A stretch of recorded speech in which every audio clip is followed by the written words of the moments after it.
चलिए, तो IB training के आज के सेशन में हम हमारा टीडीएस का जो प्रैक्टिकल सेशन है उसको हम स्टार्ट करेंगे। पहले हम टीडीएस ऑन सैलरी डिस्कस करेंगे, उसके बाद हम टीडीएस ऑन नॉन सैलरी को डिस्कस करेंगे प्रैक्टिकली कि एग्जैक्टली हमें टीडीएस कैलकुलेट कैसे करना है। तो आज के सेशन में हमें जो डिस्कस करना है प्रैक्टिकल केस स्टडी वो है टीडीएस ऑन सैलरी का, डेट इज सेक्शन 192।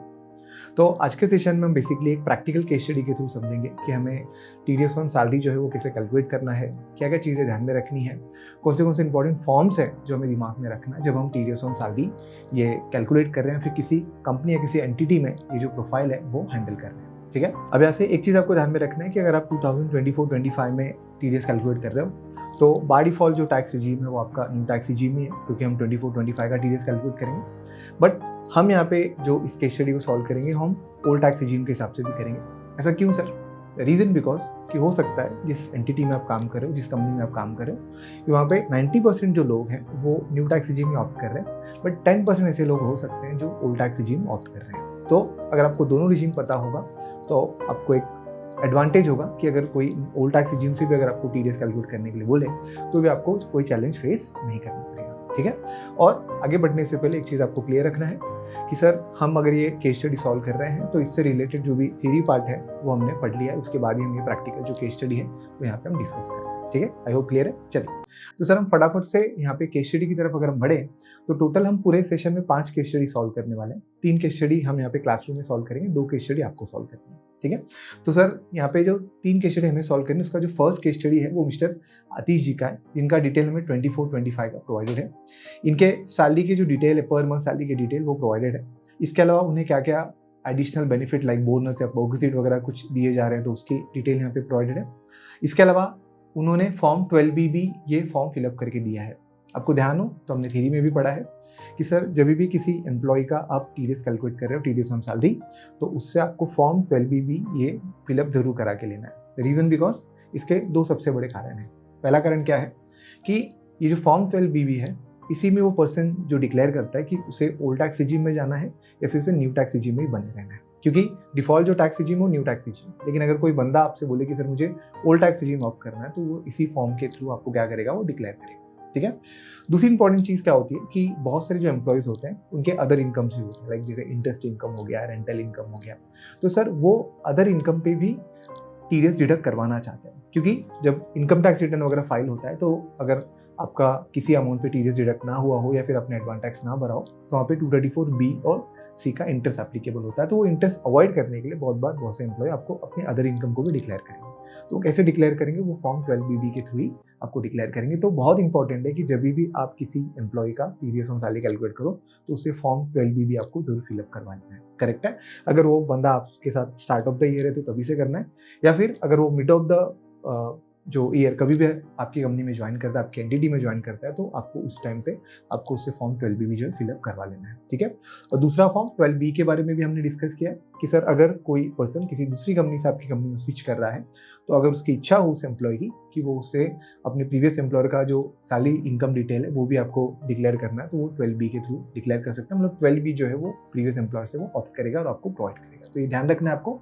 तो ये 2 बहुत इंपॉर्टेंट फॉर्म्स हैं जो आपको ध्यान रखना है। ठीक है, तो सर यहाँ पे हम जो मिस्टर आदिश का फटाफट से टीडीएस कैलकुलेट करते हैं। ठीक है, और हम दोनों टैक्स रिजीम से यहाँ पे करने वाले हैं, ओल्ड टैक्स रिजीम और न्यू टैक्स रिजीम, जिससे कि जब आप एंटिटी में वर्क करें तो आपको कोई चैलेंज फेस ना करना पड़े। ठीक है, तो सर यहाँ पे जो मिस्टर आदिश है, यहाँ पे इनकी जो सैलरी प्रोवाइडेड है, तो सबसे पहले आपको ध्यान में रखना है कि जब भी आप टीडीएस कैलकुलेट करो तो आप जो उनकी पर मंथ सैलरी होगी उसको आपको सबसे पहले एनुअल में कन्वर्ट करना पड़ेगा। तो हमने एक फॉर्मेट यहाँ पे कंसीडर किया हुआ है जहाँ पे हम ओल्ड टैक्स रिजीम से भी टैक्स कैलकुलेट करेंगे और न्यू टैक्स रिजीम से भी करेंगे। ठीक है, तो जो सैलरी होती है उसको हम 3 पार्ट में समझते हैं। एक आपका होता है सैलरी 17(1), एक होता है 17(2) और एक 17(3) होता है।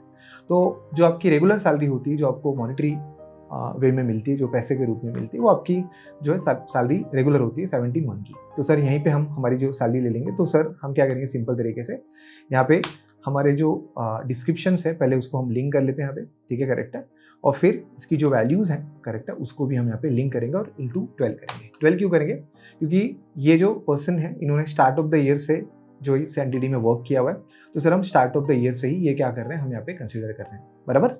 लेकिन आपको ध्यान ये रखना है कि जो पर्सन जो है जिस महीने से आपके यहाँ पे ज्वाइन करे उतने मंथ का ही आपको जो सैलरी है वो मल्टीप्लाई करना है, कैलकुलेट करना है, ठीक है। बट यहाँ पे ये स्टार्ट ऑफ द ईयर से और ये कैलकुलेशन हमें नॉर्मली अप्रैल में ही करना होता है। तो सर हम यहाँ पे मल्टीप्लाई बाय 12 कर रहे हैं, तो ओल्ड टैक्स रिजीम में हमने ऐड कर लिया, तो सर सेम वे हम यहाँ पे न्यू टैक्स रिजीम में भी इसको क्या कर लेते हैं, लिंक कर लेते हैं, क्योंकि हमें दोनों टैक्स रिजीम पैरेलली यहाँ पे कैलकुलेट करते हुए चलना है, जिससे आपको दोनों ही टैक्स रिजीम की आइडिया आ जाए, ठीक है। अब यहाँ पे जो चीज़ें होती चली जाती है उसको हम बोल्ड करते हुए चलते हैं, ठीक है।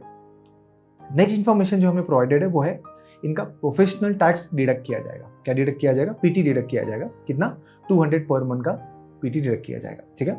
तो सर ये जो मिस्टर आदिश है, ये जिस कंपनी में काम कर रहे हैं, एक महाराष्ट्र बेस्ड कंपनी है। तो महाराष्ट्र में जितनी भी कंपनीज होती हैं वो हर एक एम्प्लॉय का 200 पर मंथ का प्रोफेशनल टैक्स डिडक्ट करती है, ठीक है। तो यहाँ पे इनकम टैक्स में एक प्रोविजन है कि अगर आपका प्रोफेशनल टैक्स डिडक्ट हो रहा है स्टेट लेवल पे, तो जब आप टीडीएस कैलकुलेट करें, ठीक है, तो उसमें आप डिडक्शन अंडर सेक्शन 16 में उसका जो बेनिफिट है वो क्लेम कर सकते हैं। तो यहाँ पे हमें क्या करना पड़ेगा, 16 में एक्चुअली हमें 2 बेनिफिट लेना पड़ेगा। एक्चुअली 3 बेनिफिट होता है, एक एंटरटेनमेंट अलाउंस भी होता है, बट वो मोस्टली आपको गवर्नमेंट एम्प्लॉय के केस में देखने के लिए मिलेगा।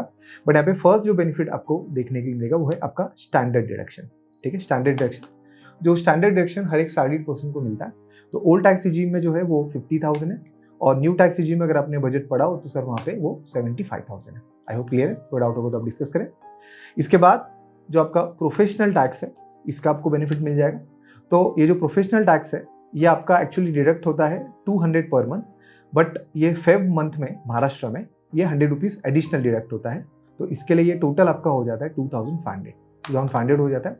और इसका आपको न्यू टैक्स रिजीम में कोई बेनिफिट नहीं मिलता, इसका बेनिफिट आपको ओल्ड टैक्स रिजीम में ही कंसिडर होता है। तो यहाँ से अब आपको डिफरेंस समझने के लिए मिलेगा कि ओल्ड और न्यू में क्या फर्क है, ठीक है। आई होप क्लियर है, कोई डाउट होगा तो प्लीज़ आप डिस्कस करें, बहुत इंपॉर्टेंट है, बराबर। ओके, नेक्स्ट अगर हम यहाँ पे बात करें तो जो कंपनी है वो उनका पीएफ भी पर मंथ डिडक्ट करेगी पूरा एंटायर ईयर में, और वो 2650 का पीएफ डिडक्ट करेगी।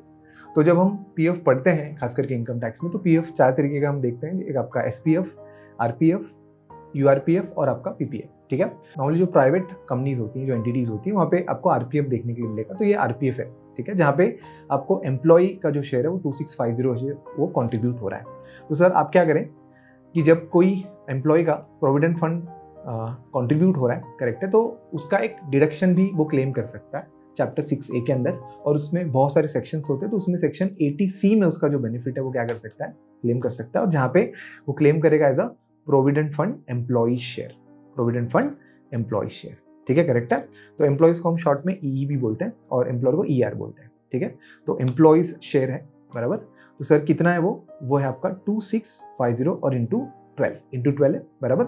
और old tax new tax regime में आपको इसका कोई भी बेनिफिट नहीं मिलता, इसका बेनिफिट आपको ओल्ड टैक्स रिजीम में ही कंसीडर होता है, करेक्ट है। कोई डाउट होगा तो प्लीज आप डिस्कस करें, बहुत ज्यादा इंपॉर्टेंट है, बराबर, ठीक है। इसको मैं जरा कैपिटल कर लेता हूँ, ओके। इसके बाद नेक्स्ट आपका है यहाँ पे company will pay bonus 10% of salary, ठीक है। तो कंपनी इनको बोनस भी पे करेगी, इनको ऐसा प्रॉमिस किया गया, ठीक है। तो एक चीज़ आपको ध्यान में रखना है कि जो सैलरी होती है वो ऑलवेज अक्रूवल बेसिस पे जो है वो टैक्सेबल होता है, बट बोनस जो होता है वो रिसीव बेसिस पे टैक्सेबल होता है। मतलब जब एक्चुअली बोनस मिल जाता है तब उस पर टैक्स भरना होता है, बट यहाँ पे कंपनी ने उनको प्रॉमिस किया, उनके अपॉइंटमेंट लेटर पे दिया हुआ है, करेक्ट, उनके टर्म्स एंड कंडीशन में है, ठीक है। तो सर यहाँ पे हम बोनस को भी एज अ सैलरी मानते हुए हम वो जो है बोनस को भी सैलरी में ऐड कर लेंगे। तो यहाँ पे हम लिखेंगे एनुअल बोनस, ठीक है, एनुअल बोनस। और जब हम बोनस एक्ट पढ़ते हैं तो वहाँ पे हमें बताया गया कि बोनस नॉर्मली जो हम कंसिडर करते हैं वो हम बेसिक और डीए पे लेते हैं। किस पे लेते हैं? बेसिक और डीए पे। तो सर यहाँ पे भी आपको बेसिक और डीए, उसके ऊपर जो परसेंटेज यहाँ पे फिलहाल एंटिटी ने बताया गया उतना हम यहाँ पे क्या कर लेते हैं, ऐड कर लेते हैं। तो सर आप ऑटोमेटिकली आपका न्यू टैक्स रिजीम में भी क्या हो गया, ऐड हो गया। तो दोनों में भी आपका इनकम जो है ऐड हो चुका है। इनकम में कोई आपको डिफरेंस देखने के लिए नहीं मिलेगा ओल्ड एंड न्यू में, ओनली जो एग्जाम्पशन डिडक्शंस होते हैं वहीं पे आपको डिफरेंस देखने के लिए मिलेगा। आई होप क्लियर है, कोई डाउट होगा तो प्लीज आप डिस्कस करें, ठीक है। तो यहाँ पे हमने सैलरी का पार्ट मान लिया। इसके बाद यहाँ पे अगर हम इंफॉर्मेशन नंबर 11 और 12 को ध्यान से देखें तो यहाँ पे जो कंपनी है, जो एंटिटी है जहाँ पे वर्क कर रहे हैं आदिश जी, यहाँ पे उनको पैसा ना देके उनको वस्तु दी गई है। क्या दी गई है? वस्तु दी गई है। तो हमने पहले भी समझा, थ्योरी में भी समझा कि सर अगर आपको पैसा दिया जाए तो वो आपकी रेगुलर सैलरी होगी 17 मंथ की। अगर पैसा ना देके अगर आपको कोई वस्तु दी गई तो उसको हम परक्विजिट बोलते हैं। क्या बोलते हैं? परक्विजिट। तो वो आपका आता है 72 में। किसमें आता है? 72 में। तो सर यहाँ पे उनको पहला जो परक्विजिट मिला है वो है company owned car of 2000 CC provided for office and personal purpose, ठीक है।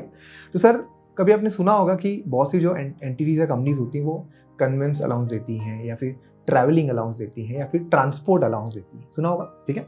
बट यहाँ पे उनको अलाउंस ना देके उनको दिया गया है परक्विजिट, ठीक है। उनको वहाँ पे मोटर व्हीकल दी गई है, बराबर। जैसे आपने देखा होगा बहुत सी जो कंपनीज होती है अपने एम्प्लॉयज़ को देती है, करेक्ट है, गाड़ियाँ वगैरह, जिससे कि वो ऑफिस से घर से ऑफिस जो है बहुत ईजिली ट्रैवल कर सके, ठीक है। तो जब भी किसी एम्प्लॉय को इस तरह से परक्विजिट मिला हो, गाड़ी मिला हो, तो आपको 4 बातें ध्यान रखनी है, ठीक है। पहला आपको ध्यान रखना है कि वो जो व्हीकल दिया गया उसका ओनरशिप किसके पास है, मतलब कंपनी ओनर है या फिर जो एम्प्लॉय वो ओनर है, ठीक है।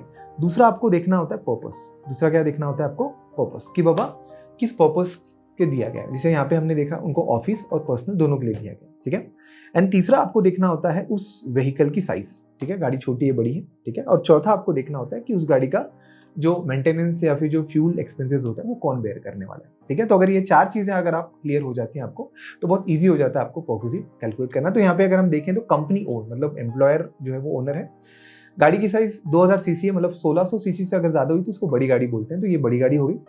पर्पस है आपका ऑफिस एंड पर्सनल, करेक्ट है।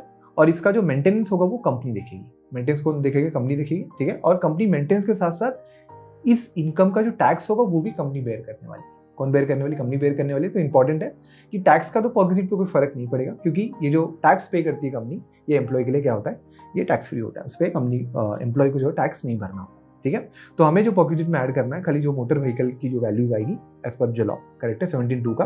तो सर यहाँ पे हम लिखेंगे मोटर व्हीकल फैसिलिटी, ठीक है, मोटर व्हीकल फैसिलिटी, बराबर।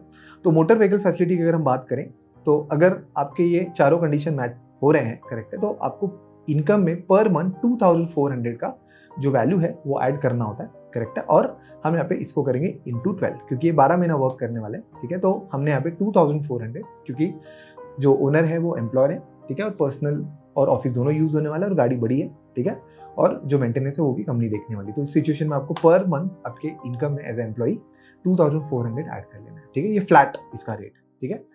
इसके बाद दूसरा अगर हम बेनिफिट देखें तो यहाँ पे उनके बच्चे का जो है एजुकेशन फीस, जो स्कूल की फीस होती है वो भी कंपनी बेयर करने वाली, ठीक है। और उसका टैक्स भी कंपनी बेयर करेगी, लेकिन मैंने बताया कि जो टैक्स अगर परक्विजिट पे कंपनी बेयर करी तो वो एम्प्लॉय के लिए टैक्स फ्री होता है, तो इसका हमें इनकम पे कोई इंपैक्ट नहीं होगा। बट जब हम फाइनल टैक्स कैलकुलेट करेंगे तो ये वैल्यू बहुत मैटर करेगी, कैसे हम देखेंगे आगे। तो सर यहाँ पे अगर चिल्ड्रन एजुकेशन अलाउंस मिलता तब तो वो अलाउंस का पार्ट हो जाता, बट यहाँ पे उनको अलाउंस नहीं मिल रहा है, उनके बच्चों की फीस ही भरी जा रही स्ट्रेट, तो सर परक्विजिट हो गया। तो सर इस सिचुएशन में आप क्या करें, यहाँ पे फ्री एजुकेशन फैसिलिटी, ठीक है, करेक्ट है, यहाँ पे कंसीडर कर लें फ्री एजुकेशन फैसिलिटी, बराबर। और यहाँ पे जितना भी वो फीस पे कर रहे हैं, करेक्ट है, वो आप स्ट्रेट उनके इनकम में क्या कर लें, ऐड कर लें। और ध्यान ये रखना है कि अगर वो एम्प्लॉयर की खुद की ओन स्कूल होती तो हम 1000 पर मंथ क्या कर लेते, वहाँ पे डिडक्ट करते हैं, लेस करते हैं। बट यहाँ पे ऐसा कोई इन्फॉर्मेशन प्रोवाइडेड नहीं है, तो हम यहाँ पे वो कंसिडर नहीं करेंगे। आई होप क्लियर है, कोई डाउट होगा तो आप डिस्कस करें। इसके बाद अगर हम 12BB के इन्फॉर्मेशन को कंसिडर करें जो प्रोवाइडेड है, तो सर इन्होंने सबसे पहले अपने अदर इनकम को भी डिक्लेयर करा है। जैसे मैंने आपको बताया कि बहुत से जो एम्प्लॉयज होते हैं उन्हें अगर एडवांस टैक्स जो है वो नहीं भरना होता, करेक्ट है, बराबर, तो वो अपने अदर इनकम को भी डिक्लेयर करते हैं, जिससे कि जब वो इनकम टैक्स रिटर्न फाइल करें तो वहाँ पे 234BC का जो इंटरेस्ट होगा वो अननेसेसरी उन्हें पे ना करना पड़े, ठीक है। तो सर इसकी वजह से बहुत से जो एम्प्लॉयज हैं वो अपने अदर इनकम को भी डिक्लेयर करते हैं। तो यहाँ पे इन्होंने अपने FD इंटरेस्ट को डिक्लेयर किया कि उनको साल का जो FD वगैरह किया है बैंक में, उनसे उनको साल का 45,000 के आसपास का FD इंटरेस्ट मिलता है। तो उन्होंने एक एस्टिमेट बेस पे जो है क्या किया, डिक्लेयर कर दिया। तो आपको ये जो इनकम है और इसका जो TDS है वो भी कंसीडर करना पड़ेगा, लेकिन जब हम TDS कैलकुलेट करेंगे तब। बट फिलहाल यहाँ पे हमें जो FD इंटरेस्ट बोला गया 45,000 का, वो हम कंसीडर कर लेते हैं, ठीक है। तो सर यहाँ पे कहाँ लेंगे हम, तो सर आप आ जाइए इनकम फ्रॉम अदर सोर्सेज में, और यहाँ पे आप FD इंटरेस्ट या इंटरेस्ट ऑन डिपॉजिट जो भी आपको मेंशन करना आप कर लीजिए, करेक्ट है। और 45,000 यहाँ पे कंसीडर कर लेंगे as per old tax regime भी और as per new tax regime भी, ठीक है। इनकम आपको दोनों में भी कंसीडर करना है, बराबर। इसके बाद उनकी एक रेंटल इनकम मिल रही है, रेंटल इनकम मिल रही है, करेक्ट है। तो अगर हम इनकम टैक्स पढ़ते हैं जब डिटेल में, तो वहाँ पे हम इनकम फ्रॉम हाउस प्रॉपर्टी करके एक हेड पढ़ते हैं, जहाँ पे हम पढ़ते हैं कि जो प्रॉपर्टीज होती हैं उनको मोटा मोटी 3 कैटेगरी में आपको बांटना होता है। एक आपका सेल्फ ऑक्यूपाइड, दूसरा आपका लेट आउट और तीसरा आपका deem to be let out, ठीक है। तो यहाँ पे जो प्रॉपर्टी आपकी है उस पर अगर आपको रेंटल इनकम आ रहा है तो वो आपकी लेट आउट प्रॉपर्टी होती है। तो यहाँ पे हमें दिया गया है कि यहाँ पे अगर ये रेंट मिल रहा है तो ये आपकी लेट आउट प्रॉपर्टी है, बराबर। और जो लेट आउट प्रॉपर्टी होती है, करेक्ट है, तो जब भी हम उसका टैक्स वगैरह कैलकुलेट करते हैं तो हम हमेशा उसकी उस प्रॉपर्टी की अर्न करने की capacity first of all find out करते हैं, जिसको बोलते हैं ग्रॉस एनुअल वैल्यू, ठीक है। तो हम यहाँ पे क्या करना पड़ेगा, कि सर हमें जो इनकी रेंटल इनकम है बराबर वो हमें कंसिडर करनी पड़ेगी इनकम फ्रॉम हाउस प्रॉपर्टी में। और ध्यान रखना कि इस प्रॉपर्टी से रिलेटेड वो ईएमआई भी भर रहे हैं, मतलब ये प्रॉपर्टी उन्होंने लोन पे परचेस करी है और उसका वो इंटरेस्ट और प्रिंसिपल भी पे कर रहे हैं। तो ध्यान रखना कि इसे भी हमें कंसिडर करना पड़ेगा। ठीक है, तो सर यहाँ पे 3 लाख का उनको क्या मिल रहा है, रेंटल इनकम मिल रहा है। तो सर आप आइए स्ट्रेट और इनकम फ्रॉम हाउस प्रॉपर्टी में ऐड कर लीजिए। तो सबसे पहले हम जो फॉर्मेट फॉलो करते हैं, अगर आपको ध्यान होगा, तो हम लेते हैं ग्रॉस एनुअल वैल्यू। तो ग्रॉस एनुअल वैल्यू जो होता है वो होता है किसी भी प्रॉपर्टी की अर्न करने की कैपेसिटी। और वो कैसे कैलकुलेट करते हैं, तो आपको ध्यान होगा, तो हम एक्चुअली ईआर कैलकुलेट करते हैं, जिसको बोलते हैं एक्सपेक्टेड रेंट, और एआर कैलकुलेट करते हैं, दैट इज एक्चुअल रेंट। और विच इज हायर होता है वो होता है हमारा जीवी। ठीक है, जिसको हम इनकम टैक्स में डिटेल में डिस्कस करते हैं। ठीक है, तो फिलहाल हमें जो इनकम यहाँ पे दिया गया करेक्ट है, क्योंकि हम यहाँ पे इनकम टैक्स के पॉइंट ऑफ व्यू से कैलकुलेट नहीं कर रहे हैं, हम यहाँ पे एज अ एम्प्लॉयर हमें किसी ने डिटेल प्रोवाइड किया, तो हम वो इनकम यहाँ पे कंसिडर कर रहे हैं। ठीक है, करेक्ट है। तो उनकी रेंटल इनकम 3 लाख की है अप्रॉक्स, बराबर। फिर आपको इसमें से लेस करना होता है कि अगर उन्होंने कोई प्रॉपर्टी टैक्स जो है वो पे करा होगा तो वो आपको लेस करना होता है। बट फिलहाल ये एस्टिमेट बेस पे तो प्रॉपर्टी टैक्स उन्होंने पे किया है नहीं किया हमें आइडिया नहीं है, करेक्ट है। तो हम यहाँ पे 0 ही रखेंगे। तो लेस होने के बाद जो वैल्यू आएगी उसको बोलेंगे net annual value. Net annual value या इसको शॉर्ट में हम एनएवी भी बोल देंगे। ठीक है, करेक्ट है। तो वो आपकी आएगी 2 लाख माइनस 0, बराबर। और फिर आपको इस एनएवी में से 2 चीजें लेस करनी होती है। एक लेस करना होता है आपको सेक्शन 24 क्लॉज ए। क्या लेस करना होता है, 24 क्लॉज ए, जो आपका होता है 30% का स्टैंडर्ड डिडक्शन। 30% का स्टैंडर्ड डिडक्शन होता है, करेक्ट है, जो आप लेते हैं आपके एनएवी के ऊपर। किस पे लेते हैं, एनएवी के ऊपर लेते हैं। ठीक है, करेक्ट है। तो ये हर एक जो ओनर होता है जिसे रेंटल इनकम रिसीव होता है वो ये डिडक्शन क्लेम करता है। क्यों क्लेम करता है सर, तो सर हम थ्योरी में डिस्कस करते हैं, बट फिर भी कि सर जो रिपेयर मेंटेनेंस का काम होता है प्रॉपर्टी में, फिर जो सोसाइटी मेंटेनेंस होता है वो ओनर ही बेयर करते हैं। तो उसकी वजह से ये एक एडवांटेज दिया, एक डिडक्शन दिया 24A में जो रेंटल इनकम में रिसीव होता है। ठीक है, और दूसरी चीज आपको लेस करनी होती है आपका सेक्शन 24B। क्या लेस करना होता है, 24B, जो आपका होता है इंटरेस्ट ऑन बोरोइंग्स। क्या होता है, इंटरेस्ट ऑन बोरोइंग्स होता है, करेक्ट है, बराबर। तो सर अगर आपने वो प्रॉपर्टी लोन पे ये करी होगी, परचेस करी होगी, तो उसका जो इंटरेस्ट अमाउंट होता है, करेक्ट है, वो आप बेसिकली क्या कर सकते हैं, आप क्लेम कर सकते हैं अंडर 24B, 24 क्लॉज बी। तो यहाँ पे इन्होंने इंटरेस्ट 2,90,000 का और 2,50,000 का प्रिंसिपल बनाया। ठीक है, तो सर यहाँ पे आप 2,90,000 जो है वो आप क्लेम कर लें, बराबर। तो क्लेम करने के बाद जो एक्चुअली टैक्सेबल इनकम आपकी बचेगी वो बचेगी आपकी 80,000। कितनी बचेगी, 80,000। तो सर यहाँ पे जो आप हाउस प्रॉपर्टी का इनकम कंसिडर करेंगे वो आपका नेगेटिव फिगर आ रहा है 80,000 का, करेक्ट है, 80,000 का नेगेटिव फिगर आ रहा है। अब यहाँ पे आपको 2-3 बातें ध्यान रखनी है। 2-3 बातें क्या ध्यान में रखनी है, जस्ट अ मिनट। तो सर यहाँ पे सबसे पहले आपको ध्यान में रखना है कि द सेम वे जो हमने कैलकुलेट किया ओल्ड टैक्स रिजीम में, तो हमें न्यू टैक्स रिजीम में भी करना है। ठीक है, करेक्ट है। तो यहाँ पे न्यू टैक्स रिजीम में जो वैल्यू आएगी वो हम यहाँ पे 0 ही लेंगे। क्यों लेंगे, 2-3 बातें। पहला कि सर पहली चीज़ तो ध्यान में रखना है कि जो इंटरेस्ट ऑन बोरिंग्स होता है उसकी मैक्सिमम लिमिट 2 लाख होती है अगर आपकी प्रॉपर्टी सेल्फ ऑक्यूपाइड हुई। बट यहाँ पे प्रॉपर्टी लेट आउट है तो हमने एक्चुअल जो है वो पूरा का पूरा क्लेम कर लिया। ठीक है, दूसरी आपको ध्यान में रखनी है कि अगर आपका हाउस प्रॉपर्टी का जो प्रॉफिट है वो अगर नेगेटिव जा रहा है तो आप किसी भी हेड के अगेंस्ट एडजस्ट कर सकते हो अंडर ओल्ड टैक्स रिजीम। ठीक है, ओल्ड टैक्स रिजीम में आप कर सकते हो, न्यू टैक्स रिजीम में आप नहीं कर सकते। न्यू टैक्स रिजीम में अगर आपको ये प्रॉफिट नेगेटिव आया है तो सर वो आपको कैरी फॉरवर्ड करना है। क्या करना है, आपको कैरी फॉरवर्ड करना है। वो आप बेसिकली यहाँ पे क्या कर सकते हैं, एडजस्ट नहीं कर सकते, करेक्ट है। इसलिए हमने यहाँ पे न्यू टैक्स रिजीम में इसकी वैल्यू को 0 लिया। बट प्रेजेंटेशन हमें दोनों में कंसिडर करना है। अगर कोई पूछे कि हम यहाँ पे क्यों नहीं ले रहे हैं, इसको क्यों कंसिडर नहीं कर रहे हैं, तो you should have a answer कि सर यहाँ पे हमें न्यू टैक्स रिजीम में अलाउड नहीं, इसको हम कैरी फॉरवर्ड कर सकते हैं फर्दर ईयर्स में क्या कर सकते हैं, कैरी फॉरवर्ड कर सकते हैं। ठीक है, करेक्ट है। तो सर यहाँ पे हमने ये कंसिडर कर लिया। अब हमने पढ़ा कि सर वहाँ पे वो ईएमआई में प्रिंसिपल अमाउंट भी है। तो सर जो आपका प्रिंसिपल होता है, करेक्ट है, प्रिंसिपल होता है ऑफ होम लोन। ठीक है, करेक्ट है। तो उसका आपको 80C में बेनिफिट मिलता है। और 80C की जो मैक्सिमम लिमिट होती है 1,50,000 होती है। हमने थ्योरी में डिस्कस किया, क्योंकि मैंने आपको पहले ही बोला कि आपको थ्योरी पढ़ना है। ठीक है, तो सर यहाँ पे अगर हम 2,50,000 पूरा मेंशन करें तो सर ये जो वैल्यू है आप देखेंगे तो ये अबव 1,50,000 जा रही है। ये कितनी जा रही है, अबव 1,50,000 जा रही है। ठीक है, करेक्ट है। और हमें मैक्सिमम कितना अलाउड है, 1,50,000। तो सर हमें क्या करना पड़ेगा, यहाँ पे हम 131,800 यहाँ पे डिफरेंस एडजस्ट कर लेंगे, जिससे कि हमारा टोटल जो मैक्सिमम हमें क्लेम होगा वो 1,50,000 होगा।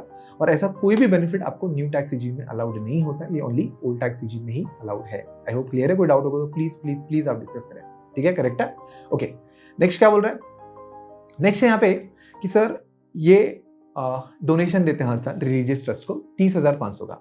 तो सर हमने थ्योरी में पढ़ा है कि अगर आप रिलीजियस ट्रस्ट को डोनेशन देते हो, डोनेशन की जो बेनिफिट है वो 4 कैटेगरी में मिलती है, ठीक है। तो ये आपकी 4th कैटेगरी में आता है, अगर आपको ध्यान होगा तो इसका एक बेनिफिट मिलता है आपको सेक्शन 80G में। क्योंकि मैं हमेशा इस बात पे जोर देता हूँ कि सर आप चाहे जीएसटी हैंडल करें, इनकम टैक्स हैंडल करें, टीडीएस हैंडल करें, कुछ भी अगर हैंडल करें, उसका सेक्शंस आपको पता होना चाहिए, क्योंकि सेक्शंस की क्लैरिटी होगी ना तो चीजें फटाफट हैंडल हो सकती है, ठीक है। तो सर यहाँ पे आप लिखेंगे डोनेशन टू रिलीजियस ट्रस्ट, ठीक है, रिलीजियस ट्रस्ट। और जो आपने डोनेशन दिया है उसका 50% ही आपको अलाउड होता है, करेक्ट है, और उसकी भी एक लिमिट है, करेक्ट है, जो हम थ्योरी में पढ़ते हैं, अगर आपको ध्यान हो। तो सर यहाँ पे हम 30,500 का, करेक्ट है, 50% ले लेते हैं, 15,250, और ऐसा कोई भी बेनिफिट आपको न्यू टैक्स रिजीम में अलाउड नहीं है, तो करेक्ट है। तो सर 30,500 है और हमने भी प्रॉपर 30,500 ही कंसिडर करा है, करेक्ट है। चलिए, इसके बाद सर यहाँ पे इन्होंने मेडिकल इंश्योरेंस, जो मेडिक्लेम होता है जिसको हम मेडिकल इंश्योरेंस बोलते हैं, उसका प्रीमियम पे किया है अपने पेरेंट्स के लिए और खुद के लिए और फैमिली, मतलब स्पाउस एंड बच्चों के लिए, ठीक है। तो सर अगर आप मेडिकल इंश्योरेंस पे कर रहे हो, मेडिक्लेम प्रीमियम पे कर रहे हो, तो अगर आपने थ्रू चेक भरा हो, मतलब ऑनलाइन बैंकिंग मोड से भरा हो, तो उसका बेनिफिट आपको मिलता है। कैश से भरा होगा तो बेनिफिट नहीं मिलता है।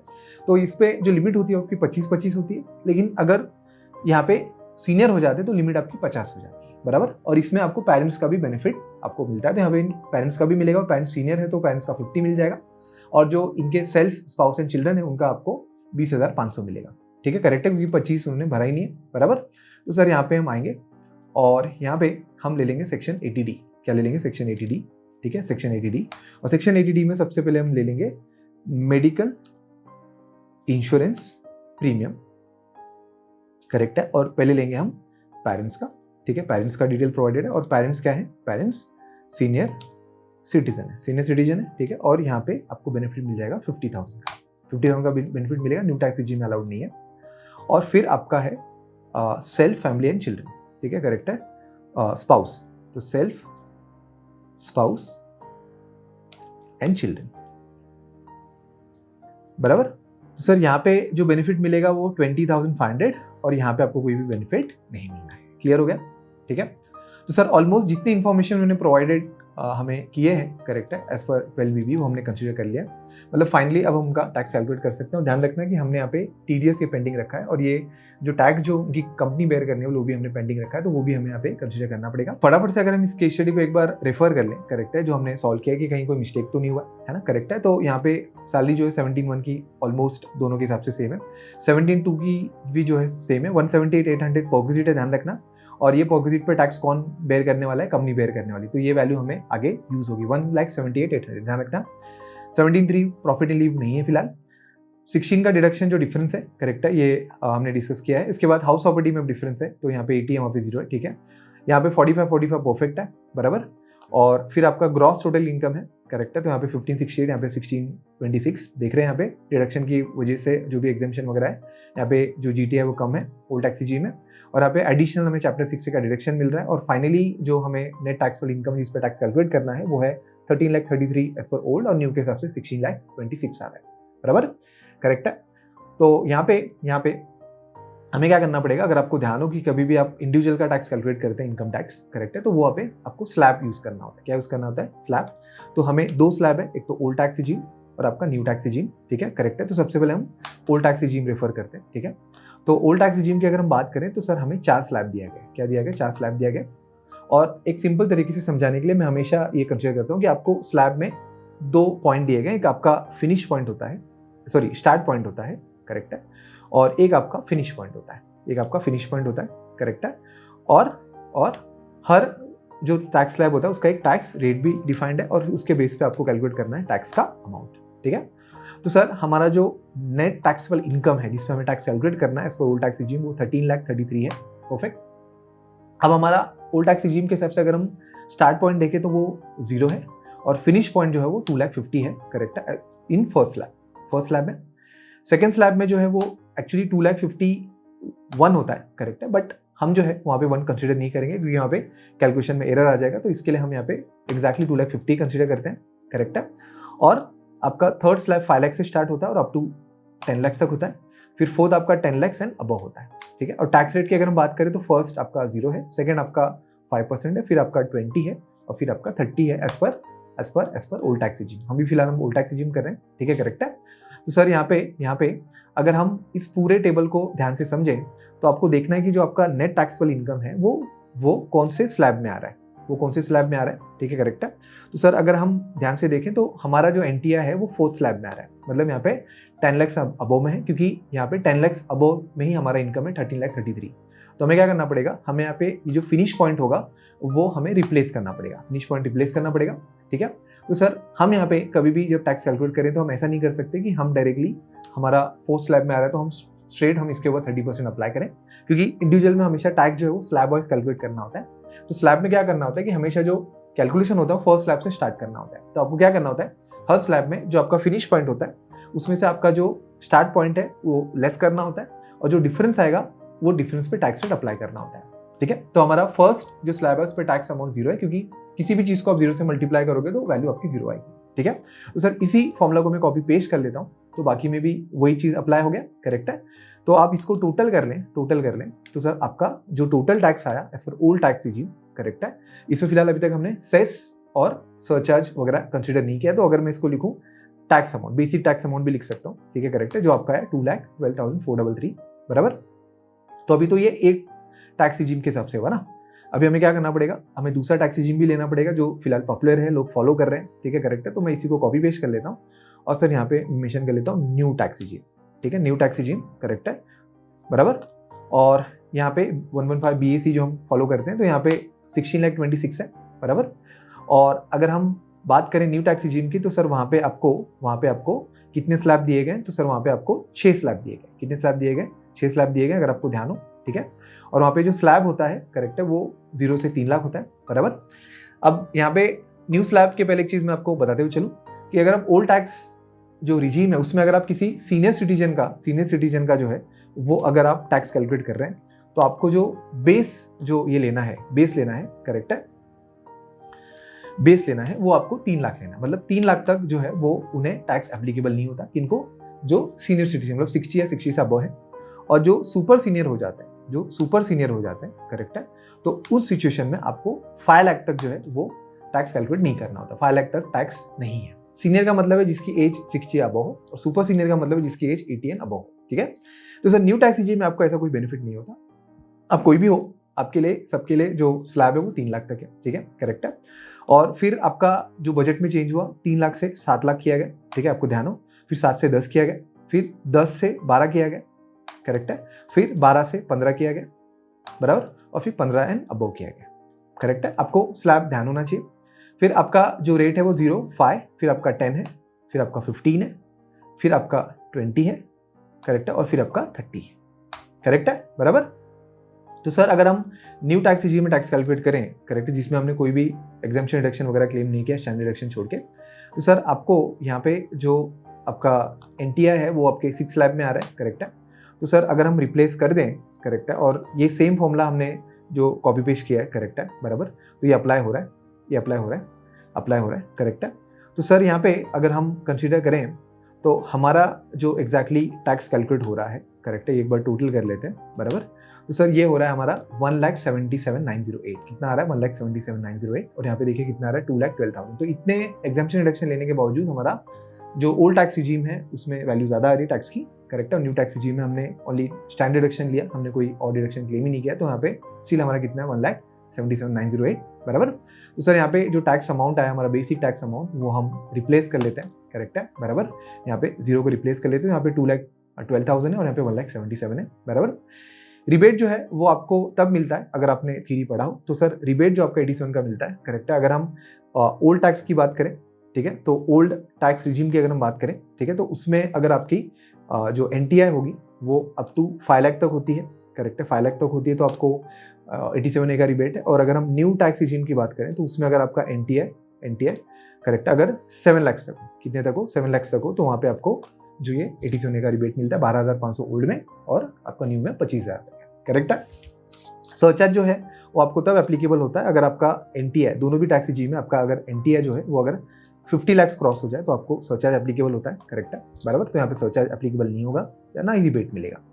यहाँ पे हमें 4% का हेल्थ एंड एजुकेशन से बाय डिफॉल्ट कंसीडर करना है, तो करेक्ट है, यहाँ पे फॉर्मूला है ऑलरेडी, करेक्ट है। तो सर यहाँ पे चीज़ें कंसीडर करके इस पर आप 4% कंसीडर कर दीजिए, करेक्ट है, यहाँ पे भी है, सेट है। चलिए इसी को कॉपी पेस्ट कर दीजिए, बराबर।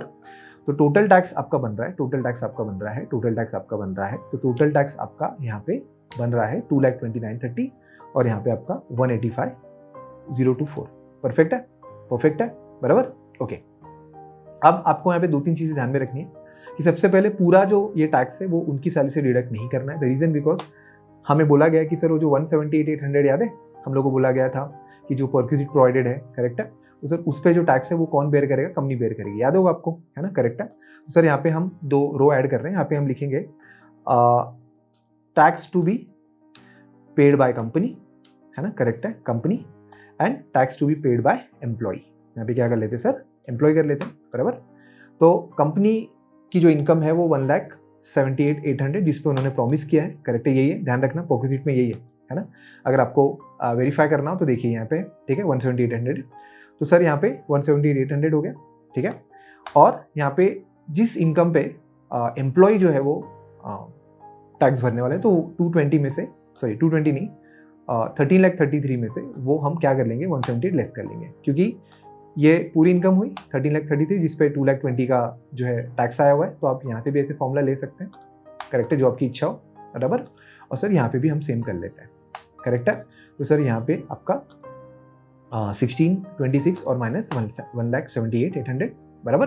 तो सर यहाँ पे हम टैक्स को कैसे सेग्रीगेट करेंगे, तो हमारा जो टोटल टैक्स है, करेक्ट है, उसको हम रेशियो में डिवाइड कर देंगे। तो total tax divide by total income और इनटू जिस इनकम पे कंपनी टैक्स बेयर करने वाली, तो वो हमने मल्टीप्लाई कर दिया और यहाँ पे हम डिफरेंस कैलकुलेट करेंगे। तो सर इतनी वैल्यू जो है वो हमें एम्प्लॉय की सैलरी से डिडक्ट करना है और इतना जो वैल्यू होगा वो हमें क्या करना पड़ेगा, वो कंपनी कंट्रीब्यूट करेगी, है ना, करेक्ट है। तो सेम फॉर्मूला हम यहाँ पे भी अप्लाई कर लेते हैं सर। तो sir total tax divide by total income और इनटू 178, करेक्ट है। और सर आप लेस कर देंगे तो ये वाली जो वैल्यू होगी ये आपका एम्प्लॉय की सैलरी से आपको डिडक्ट करना है, करेक्ट हो गया।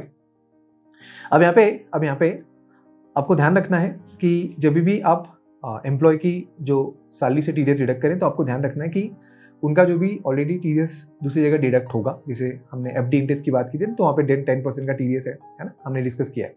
तो सर वो टीडीएस भी आपको यहाँ पे कंसीडर करना पड़ेगा, ठीक है, करेक्ट है। तो सर आपको ध्यान में रखना है कि अभी जो बजट में चेंज किया गया तो उसमें टीडीएस के साथ साथ अगर टीसीएस भी है, करेक्ट है, टीसीएस भी है, चाहे वो टीडीएस डिडक्ट हुआ हो या फिर टीसीएस क्या हुआ हो, कलेक्ट हुआ, तो टीडीएस जो है वो डिडक्टेड और या टीसीएस कलेक्टेड, है ना, करेक्ट है। तो उसको भी आप क्या करेंगे, यहाँ पे लेस करेंगे, बराबर। तो ये एक टीसीएस को भी ऐड किया गया जब हम सैलरी वगैरह कंसीडर करेंगे, इनकम टैक्स में तो करते ही हैं बट फिलहाल टीडीएस में भी हमने यहाँ पे कंसीडर करना है, ठीक है। तो अगर हम टीडीएस की बात करें तो अगर किसी प्रीवियस कंपनी में उन्होंने वर्क किया होता है वहाँ पे टीडीएस डिडक्ट हुआ होता तो हम लेस करते हैं उसकी इनकम को, अगर हम ऐड करते हैं। बट यहाँ पे फिलहाल हमारी केस स्टडी में एफडी की इंटरेस्ट है, इस पर टीडीएस उन्होंने 10% बताया था। तो सर आपका 194A में टीडीएस डिडक्ट होता है, आपको ध्यान हो। तो सर आपका एफडी इंटरेस्ट अगर आप देखें तो 45,000 है, तो उस पर 10% अगर हम बात करें तो आपका होता है 4,500 194A सेक्शन में, बराबर। तो सर यहाँ पे आप ले लीजिए 4,500, करेक्ट है। तो नेगेटिव में 4,500 और यहाँ पे भी 4,500। तो यहाँ पे जो फाइनल हमें टीडीएस डिडक्ट करना है, करेक्ट है, वो हमें करना है 186 ओल्ड टैक्स रेजिम में और न्यू में हमें डिडक्ट करना है उनका 160। और वो पूरे 12 मंथ हमारे पे वर्क करेंगे तो यहाँ पे पर मंथ टीडीएस आपका आ गया 15,567 और यहाँ पे आ गया 13,349। तो यहाँ पे ओल्ड टैक्स जो रिजीम है उसमें टैक्स ज़्यादा आ रहा है, न्यू टैक्स रिजीम में कम आ रहा है। तो बट ऑब्वियस एम्प्लॉय जो है वो न्यू टैक्स रिजीम में ऑप्ट करेगा, लेकिन आपको ध्यान रखना है कि आपको जो है दोनों कैलकुलेशन पता होगा, क्योंकि कुछ ऐसे लोग हो सकते हैं जो शायद आपको बोले कि हमें ओल्ड टैक्स रिजीम में जाना होगा, तो आपको दोनों ही कैलकुलेशन पता होगा तो बेटर होगा, करेक्ट है। तो सर यहाँ पे ये जो वैल्यूज हमने कंसीडर करी है तो हम स्टार्ट ऑफ द ईयर से ये चीज़ें कंसीडर करते हैं, लेकिन होता क्या है कि ये जो हमने चीज़ें कंसीडर करी हैं, जो इनकम वगैरह ली है, ये हमने एस्टिमेट बेस पे हमने पूरे साल का कंप्लीट सैलरी वगैरह कंसीडर किया। बट प्रैक्टिकली क्या होता है कि जैसे से मंथ कंप्लीट होते हैं, है ना, चीज़ें प्रोग्रेस होती हैं, तो पर्सन की छुट्टियाँ होती हैं, है ना, उसमें सैलरी वगैरह डिडक्ट होती है, फिर कुछ अदर इनकम उन्होंने ऐड किया, तो ये चीज़ें बदलती हैं। तो नॉर्मली कंपनीज क्या करती हैं कि दिसंबर में, करेक्ट है, दिसंबर वगैरह में ये कैलकुलेशन वापस एक बार जो है वो क्या किया जाता है, एक बार इसको हमें रिकैलकुलेट करना होता है। क्यों? क्योंकि हम उसको एक्चुअल बेस पे हम करते हैं। कुछ कंपनी मार्च में आगे करती है, कुछ लोग दिसंबर में करते हैं, है ना, करेक्ट है। और अगर ओल्ड टैक्स रिजीम गया है तो उस सिचुएशन में जो उन्होंने इन्वेस्टमेंट वगैरह प्रॉमिस किया उसके इन्वेस्टमेंट के डॉक्यूमेंट वगैरह भी मांगे जाते हैं, है ना। तो डिपेंड करता है कि कंपनी को कब करना है। नॉर्मली दिसंबर, जैन, फेब, मार्च तक ये कैलकुलेशन कंपनी स्टार्ट कर ही देती है, ठीक है, करेक्ट है। तो आपको ध्यान रखना है कि ये वैल्यू जो है वो आगे चेंज हो सकती है, बराबर। तो आई होप आपको क्लियर है कि हमने ये टीडीएस जो है वो कैसे कैलकुलेट किया है, करेक्ट है। आगे हम सेकंड और थर्ड केस स्टडी भी करेंगे जिससे आपको और ज्यादा क्लैरिटी आएगी और 2 केस स्टडी आपको भी सॉल्व करना है, ठीक है। बट फिर भी आज के सेशन में कुछ डाउट क्वेरी क्वेश्चन होगी तो प्लीज आप डिस्कस करें। Thank you so much.